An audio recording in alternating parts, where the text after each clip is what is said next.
You need money. Money is like oxygen. You need other people's money.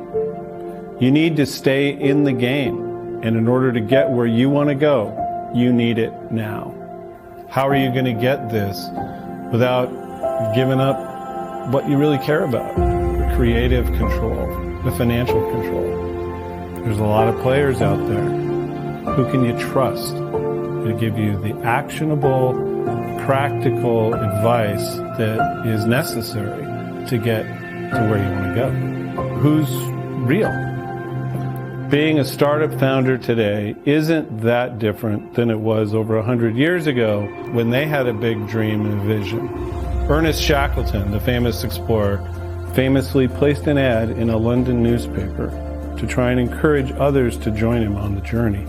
Men wanted for hazardous journey: low wages, bitter cold, long hours of complete darkness, safe return doubtful, honor and recognition in the event of success. Does that quote remind you of anyone? Does it sound like you? You're a visionary, you're creative and passionate and tenacious. You're willing to take calculated risks. You've been able to attract the nucleus of a team to help you get where you are today, but you know you need more. You need more capital and more resources, but you know that you probably don't have what it's going to take to succeed because you know that there are others elsewhere that have more resources and bigger teams. And it's nagging on you because you realize that it's quite possible that not only are there other startups that are competing with you, there's the big tech companies who have what appears to be unlimited resources, the Googles, the Facebooks, the Amazon. So it's a race. And it's starting to impact your life in ways that maybe aren't that healthy.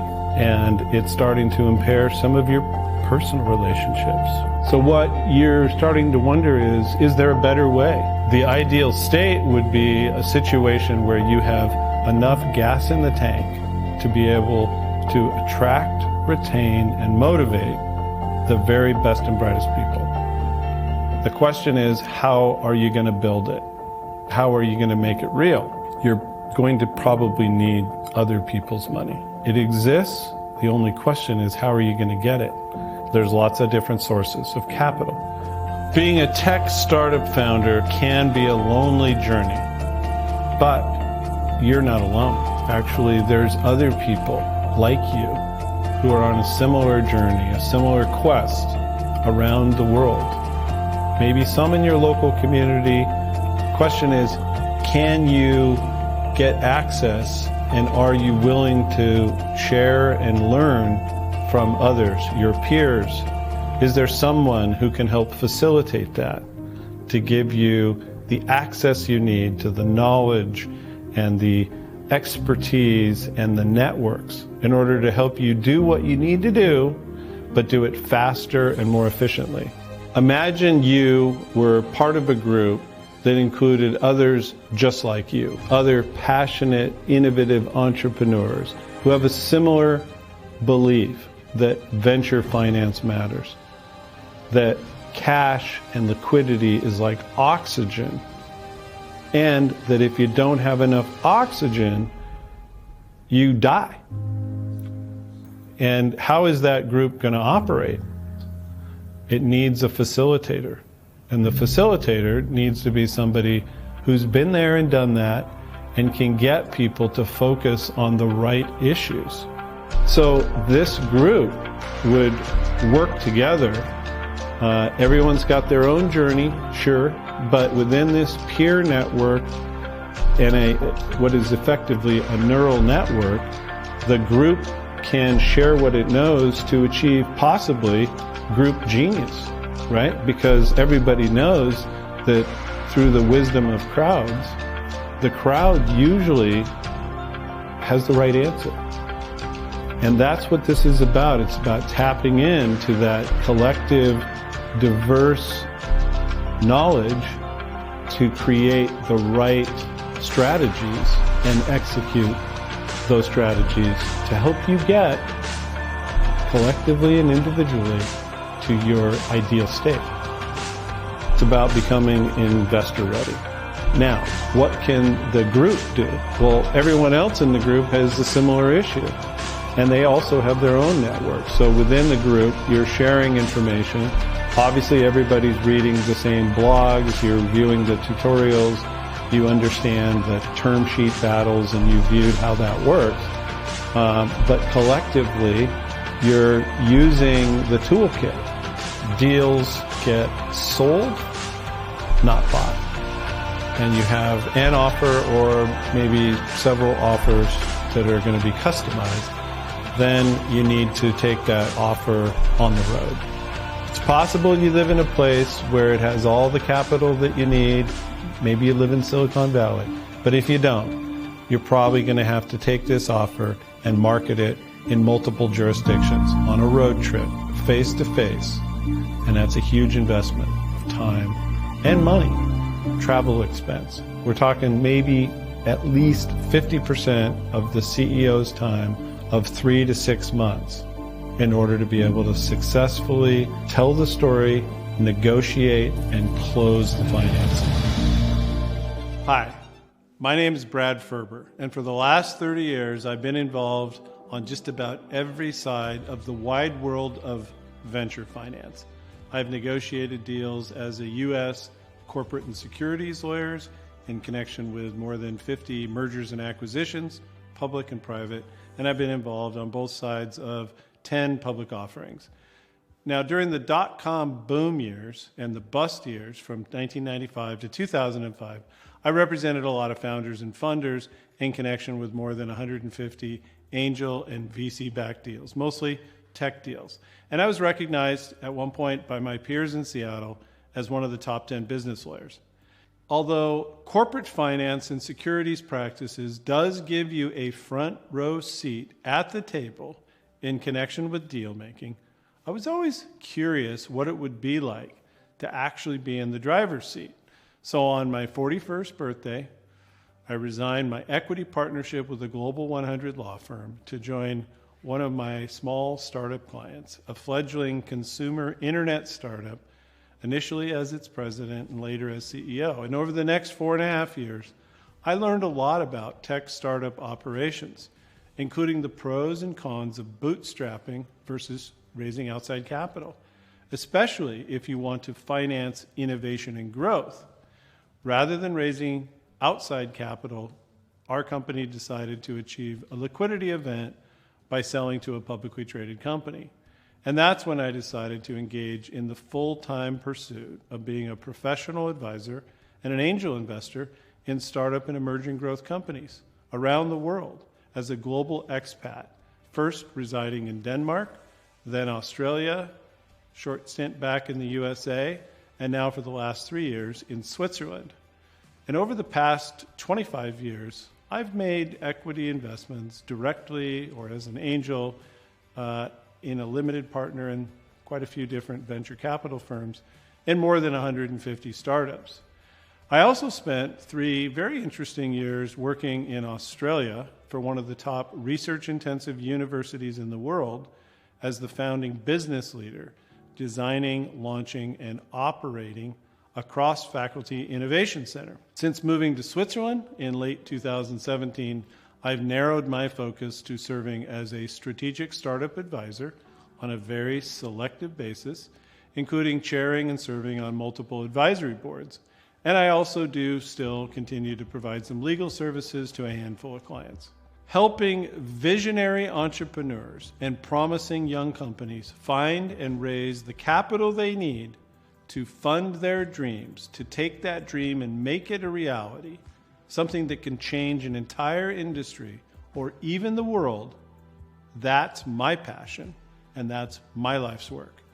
So if you are a visionary entrepreneur of a promising venture that has ambitions bigger than your current resources, that's my sweet spot. And that's where I can help add the most value to help entrepreneurs like you achieve your dreams. But the road you are on is not for the faint of heart. Most companies never manage to secure outside funding, and there's a good reason for it. It's too damned hard. Ask any successful startup founder what the hardest job they have to do, and they will usually tell you the same thing: raising capital to keep the dream alive and grow it to the point where they are now. But hard does not mean impossible. Even if you have never raised outside money before, or if you're not sure if you can do it, it can be done. Anyone can learn how to do it. If you have a great idea, a product or service that has real potential, you can raise outside capital. But doing this will come down to three things. First of all, you need to take stock of where you are right now. How close are you to being able to raise the capital you need? Once you understand this, you need to learn exactly what you need to do to raise this capital. Trust me, there will be a gap. And understanding exactly what you need to do to cross this critical gap is important. And finally, once you know where you are and where you need to go, you will need to find the help to help you get there. Because raising money is like climbing a mountain. From the bottom, it's easy to see the top of the mountain. But once you start climbing, you will find yourself on winding paths or cliff faces, and you'll need a guide to help you plan and to navigate. Venture finance is the ultimate adventure in the sport world of business. It's exciting, it can be terrifying, and also extraordinarily rewarding when you get it right. But you wouldn't climb Mount Everest for the first time, I hope, without a guide, would you? In that respect, venture finance is no different than climbing a mountain. I have filmed an in-depth interview I did on the 4 principles of venture finance. And in this free video series on venture finance, you will see how one of my students, Sam Cook, the co-founder of Sanity Desk, raised $1.35 million in venture finance over the course of 16 months, despite the global pandemic. And this detailed case study, it's full of lessons that you can use as a founder to help you understand. And this is my gift to help you on your journey. In the first lesson, you will learn how to take stock and determine your strategy for raising money, including the 12 different sources of capital that you can look for and where you should look for them. Sam will also share his story of the different types of capital that he and we tried to find, and where he ended up going in order to raise the money. The second lesson is all about getting your house in order. All the things you need to do to actually be ready to raise money from sophisticated investors. In this lesson, Sam shares some very personal stories of the things that he struggled with and how he took my advice on organizing his company properly and how this probably saved his company later. In the third lesson, you will learn about how to create a compelling investment offer. And Sam's going to share how he was able to sell an offer that was less than ideal, but then what caused him to change his offer and how I helped advise him in order to do it.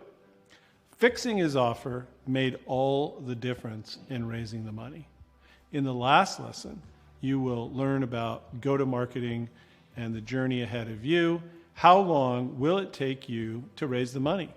And what you need to have when you go out there, and how to successfully find, attract, and close investment. In this video, Sam really opens up about his challenges through the entire journey and how I helped him through it. I'm telling you, there is so much content in this case study that we should probably be charging for it, but we decided to make it free for now as my gift to help you on your journey up the mountain. To get access to this invaluable content for your fundraising journey, you simply need to take the investor readiness test to see where you stand on your own investment journey. And this data will help us generate a free report for you and a series of videos you can use to help you understand what you need. Whether you haven't started climbing yet, or you're halfway to the top of the mountain, it's important to stop and take stock of where you are on your journey, your current state, and learn some lessons from someone who has successfully made a tough climb on this journey.